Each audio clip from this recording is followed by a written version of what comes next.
El primer paso es importar el proyecto en Eclipse. Entonces, esta es la carpeta donde está el workspace de Eclipse. Abrimos el zip, copiamos el contenido del zip al workspace. Después en Eclipse elegimos la opción de importar proyectos, la opción que está dentro de la carpeta general, proyectos existentes, y orientamos a la ruta de la carpeta del workspace. Ahí va a detectar el proyecto que recién copiamos y con todas las opciones como están elegimos el botón Finish. Se va a copiar el proyecto y también va a descargar las dependencias del archivo POM. Ahora, para conocer el modelo de dominio, navegamos por la carpeta de fuentes, vamos al paquete modelo, vemos este diagrama de clases donde podemos ver que existe la clase comuna, la clase POI de punto de interés y la clase georef de georreferencia o georreferenciable. Las tres heredan de la clase entidad para no tener que repetir atributos en común, por ejemplo el identificador y el nombre, y vemos que a su vez una comuna posee muchos POI, un POI está asociado a una comuna y a su vez un POI posee una georreferencia, lo mismo entre georreferencia y POI. Esto mismo lo vemos en las clases. Es una clase entidad con estos dos atributos, sus getters, setters, la clase comuna que extiende entidad, que tiene su colección de POIs. Después, si vamos al POI, podemos ver que posee un atributo comuna y a su vez cada POI tiene una georreferencia. Si vamos a georreferencia, podemos ver sus dos atributos, latitud, longitud, de tipo float, y su atributo punto de interés. Para probar el modelo hay un caso de prueba donde en el método setup se crea una instancia de la clase comuna, se asigna un identificador, un nombre para esa comuna, después se crea una instancia de un punto de interés, se asigna un nombre, se asigna una instancia de georreferencia que se crea en el momento de asignar, pasándole en su constructor las coordenadas geográficas y la variable del punto de interés recién creado. Al punto de interés se le asigna la comuna y a la comuna le agregamos este punto de interés desde el método addPoi, que recibe por parámetro ese punto de interés, chequea que exista instancia de la colección, ¿sí? En este caso la implementación hash set de la interfase set, y después de chequear o crear agrega ese punto de interés a la colección. Volviendo al caso de prueba, tenemos también que se crea una instancia de otro punto de interés, se asigna un nombre, se asigna también una instancia de georreferencia, la comuna, y también se invoca al método addPoi para agregar a la colección de puntos de interés de esa comuna. Después tenemos un método test que cuando lo ejecutamos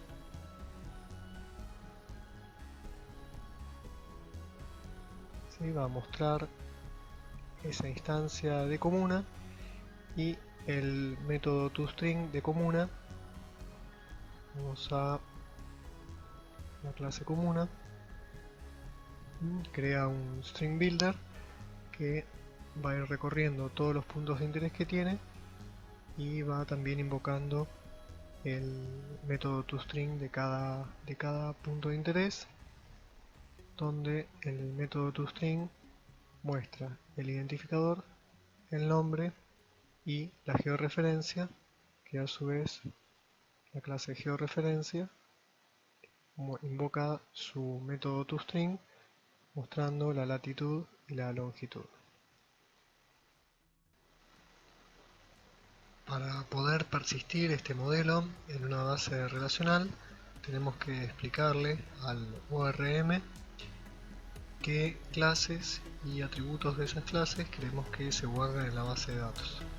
Entonces, con anotaciones, empezamos con la superclase, que en este caso se llama entidad, y agregamos la anotación mapper superclass. Esa anotación tenemos que importarla. Después tenemos que explicar cuál es el identificador. Va a ser el identificador de todas las clases que hereden de esta superclase. Entonces eso lo hacemos con el @id. Y también, como queremos que sea un valor que lo genere el motor de base de datos, lo explicamos con esta anotación, que también especificamos que la generación debe ser automática.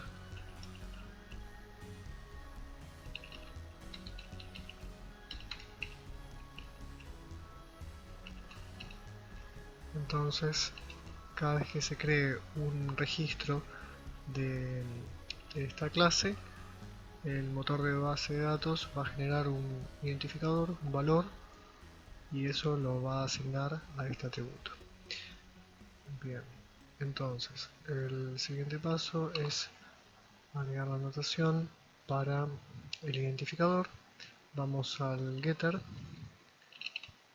y ahí especificamos el nombre que va a tener la columna en el modelo relacional, que queremos que sea id.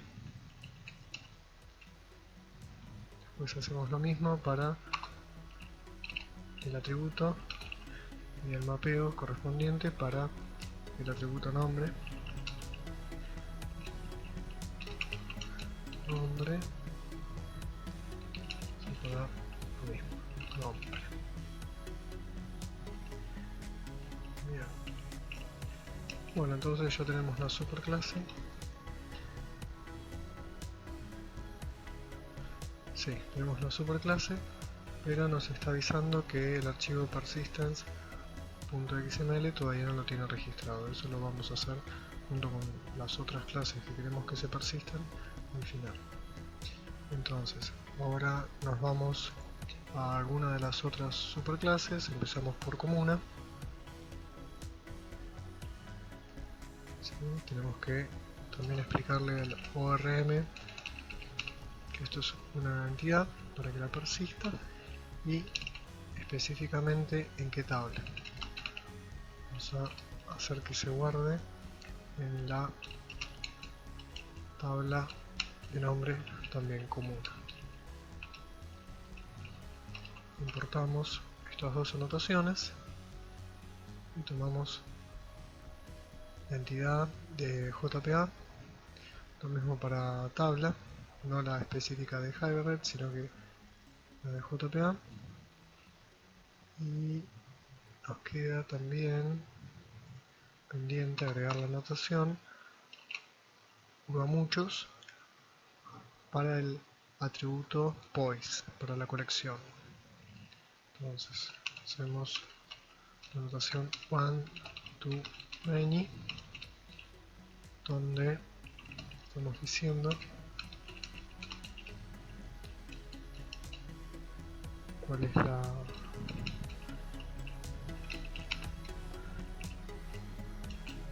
relación, ¿sí? A través de comuna,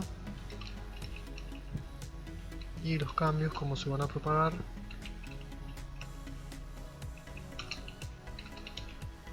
Se van a propagar todos los cambios en todas las demás entidades que estén en esa colección. Entonces importamos las anotaciones y ya tenemos las anotaciones para la clase común. El siguiente paso es agregar las anotaciones para el punto de interés. Vamos a esto. Si nos está avisando, acá queríamos relacionarlo con POI, pero como POI todavía no tiene las anotaciones, el plugin que es parte de Eclipse nos avisa que POI no es una entidad. Entonces ahora sí nos vamos a esta clase, agregamos esta anotación,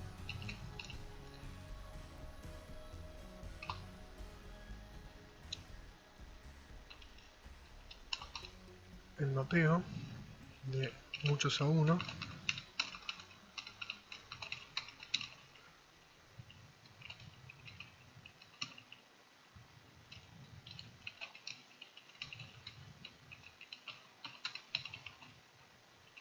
entre punto de interés y comuna.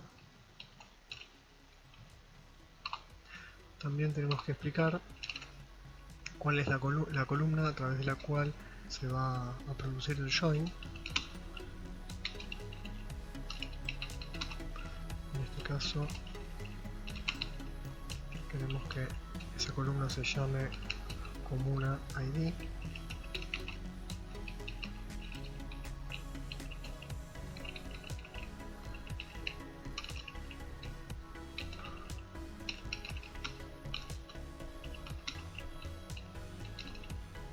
Así es como el ORM va a poder establecer esas relaciones.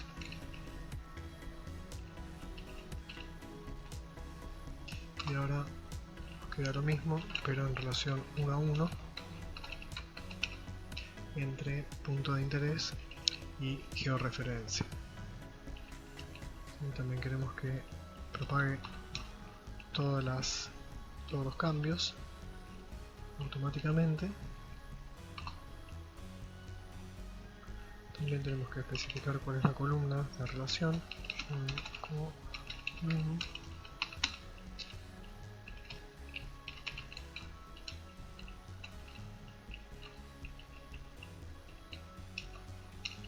a darle ese nombre. Y como a los programadores no nos gusta escribir, aprovechamos que ya tenemos ese texto ahí y lo copiamos y pegamos acá. Importamos la notación one to one, grabamos punto de interés y acá bueno, nos avisa que georreferencia todavía no es una entidad, no tiene las anotaciones. Nos vamos a georreferencia, agregamos la anotación entity, importamos esa anotación. También explicamos en qué tabla queremos que se guarde las instancias de esta clase, el nombre que queremos darle, tenemos el mismo nombre, importamos la anotación esa y agregamos las relaciones 1 a 1 entre georreferencia y punto de interés. One to one, pegado a través del atributo georef.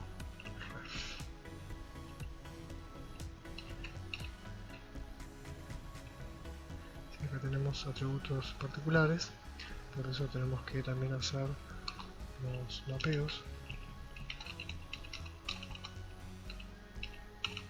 Column, el nombre que queremos que tenga,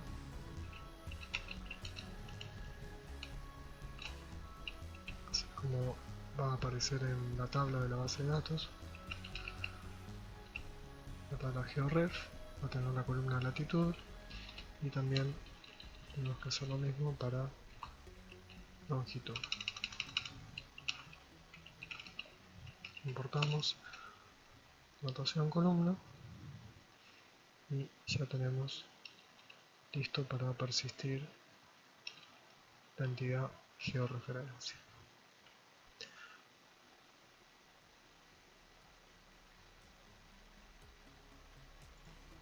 Nos está pidiendo que también tengamos un constructor default para que pueda instanciar clases en el motor de base de datos, el ORM, ahí está, al traer instancias de la base de datos. Bien, ahora el siguiente paso es crear el archivo persistent.xml, que es de donde se configura el ORM. La especificación JPA establece que el único punto de configuración es el archivo persistence.xml, que tiene que estar dentro de la carpeta meta.inf. ¿Sí? Cuando creamos un proyecto JPA, Eclipse automáticamente genera este directorio y el archivo. ¿Sí? Con un plugin podemos editarlo, o si no, ver directamente el fuente. Tenemos que explicar cómo se llama la unidad de persistencia. En este caso ponemos un nombre arbitrario, puede ser DDS o el que nos resulte más representativo.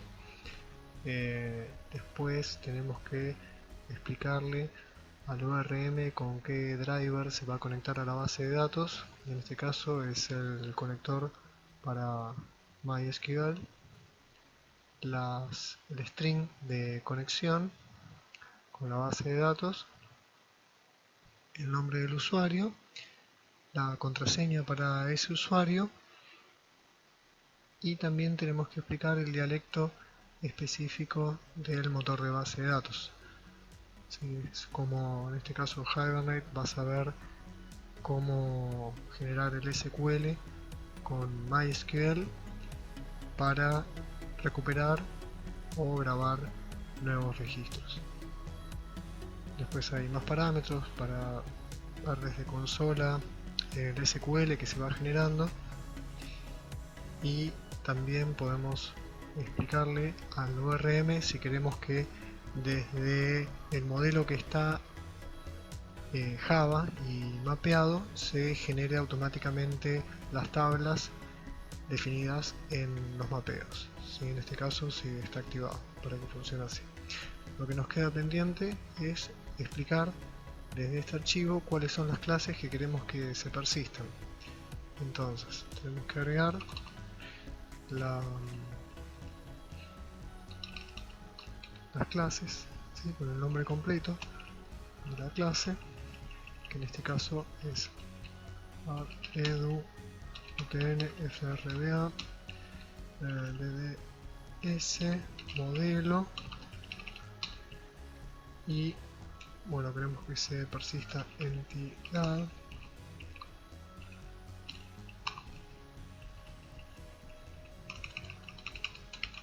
comuna,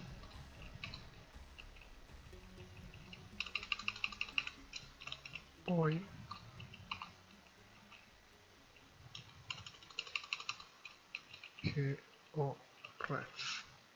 georef, estas cuatro clases, y ahí ya dejan de estar en rojo las cuatro clases que estaba avisando que no estaban definidas en el archivo persistence.xml.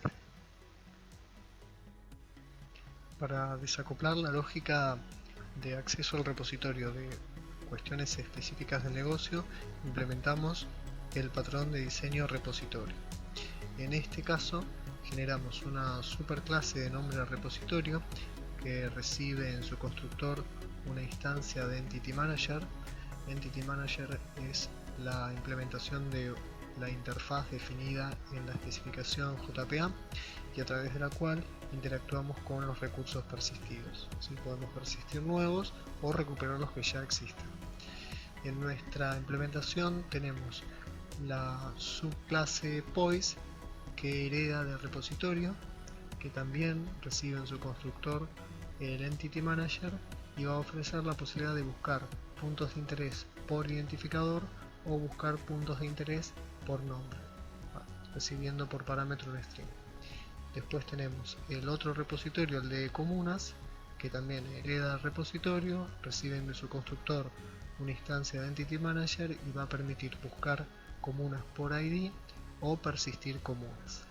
Si vemos el código de este repositorio de comunas, encontramos que en el método buscar invoca al método find del Entity Manager, pasándole como primer parámetro la clase del tipo que está buscando más el identificador. En el otro método, el de persistencia, recibe por parámetro aquella comuna que se está queriendo persistir, guardar en la base de datos, genera un ambiente transaccional invocando a estos métodos, pide que se grabe esa nueva comuna o se actualice la que ya existe y por último confirma esta transacción y la cierra a través de estos métodos. En el caso de la superclase, también actúa, la superclase repositorio actúa como punto de acceso a los repositorios, donde ofrece los métodos Poise y comunas que comprueban que se haya creado o no esa única instancia y la retorna a las clases que la soliciten. Por último tenemos también el método cerrar, que cierra la conexión con la base de datos invocando al método close del Entity Manager. Antes de probar desde Java si podemos persistir y recuperar, tenemos que levantar el motor de base de datos, en este caso MySQL. Entonces levantamos el servicio. Acá ya está escuchando en el puerto 3306 y probamos desde un cliente si tenemos conectividad y si existe ese esquema, esa base de datos. Los parámetros: conexión, usuario, contraseña, puerto. Hay conexión, ya existe la base de datos, no tiene ninguna tabla todavía, pero efectivamente hay conectividad. Lo que nos queda por hacer es probar si esto persiste en la base de datos. Entonces, a partir del caso de prueba que ya teníamos, creamos una copia.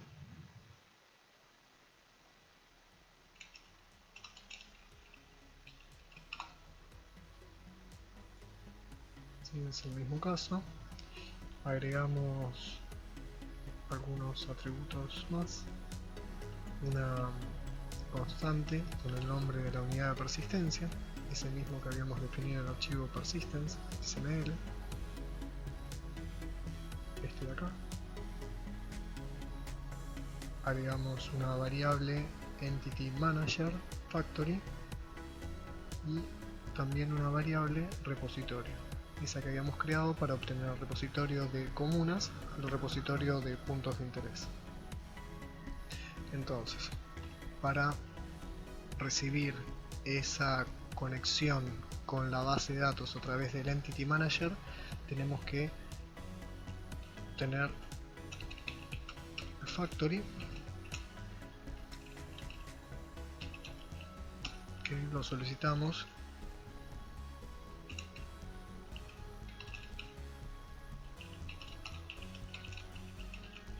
invocando este método, pasando por parámetro el nombre de la unidad de persistencia,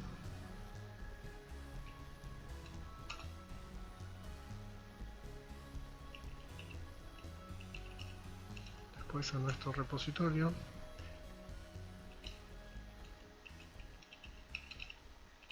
le invocamos el constructor y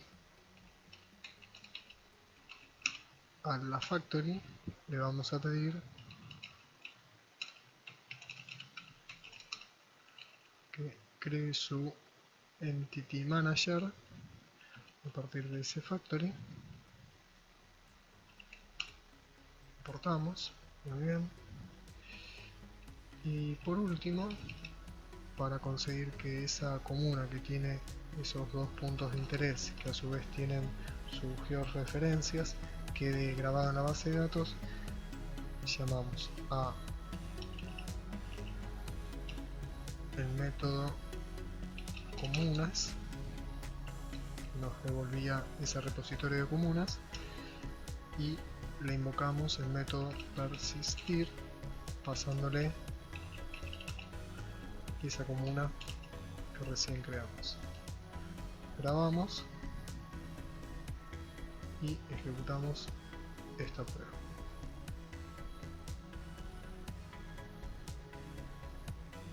Y va a crear todo el esquema, va a crear todas las tablas, y por último va a persistir esa comuna, esos dos puntos de interés y sus georreferencias.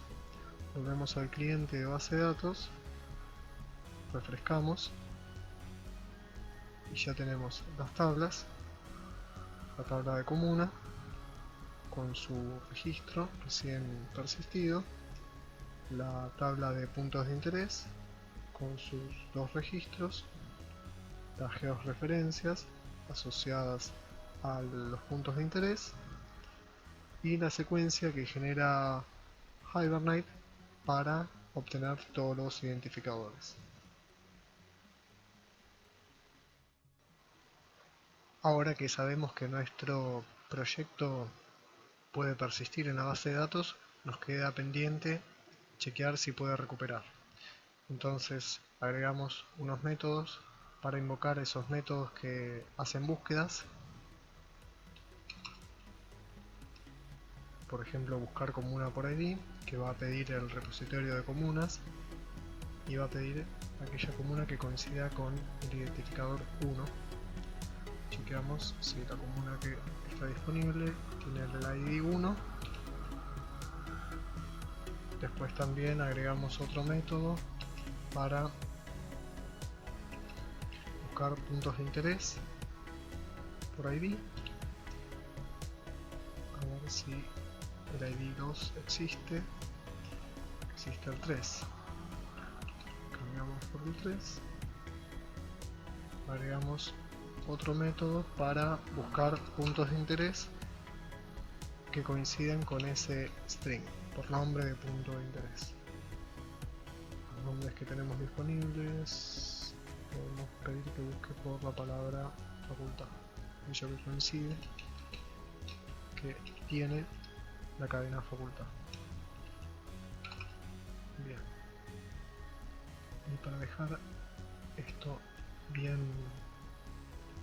en condiciones, agregamos también los métodos para cerrar la conexión con la base de datos, invocando el método cerrar del repositorio, y lo mismo para el Entity Manager Factory. Bien, como ahora solamente nos interesa recuperar y no queremos volver a persistir, comentamos esta línea.